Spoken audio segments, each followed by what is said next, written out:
It's 100 years for McKinsey in 2026, 30 plus years here for McKinsey in India. As you look at the McKinsey playbook today, and I'll ask you this in the context of the many learnings as well as the setbacks that you've had to deal with. You've settled with the Department of Justice for over $600 million in the case that you had with Purdue Pharma. I know you've decided to prioritize distinctiveness over growth in an environment that's as challenging as the one that we're in today.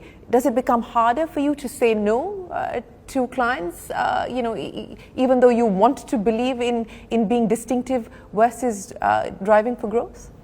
Well, I think it's a great question, Shereen, and I'd start with India, and we're incredibly proud that 1/3 of our total history is with India. And the reason I come so many times a year is I do believe, we've talked a lot about the volatility in the world. Oddly, I actually think a lot of this volatility could be great for India.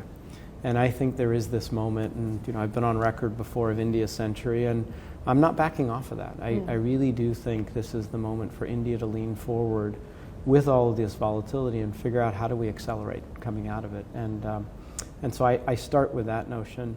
You made mention that our broader history, so we invented this profession, and yes, we'll turn 100 in 2026, and we're using it as a moment to both look back and look forward. Look back, how did we get here, and what did our predecessors do to build the firm that we've all inherited, because we have stewardship to then move it forward. And then looking forward, what does this mean for how do we continue to reinvent ourselves?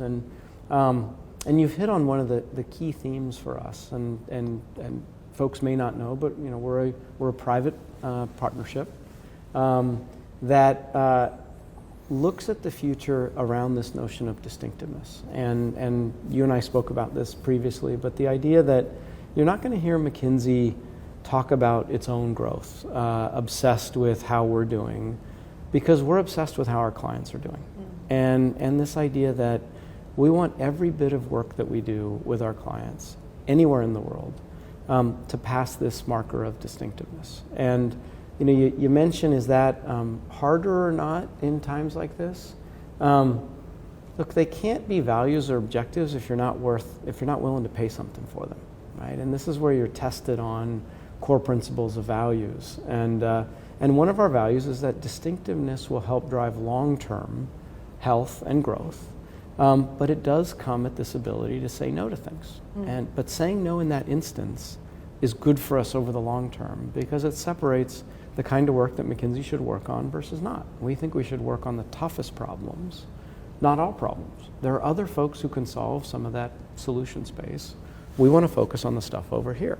And it comes with fortitude, but we're pretty confident that that times like this will actually be good for us on this dimension.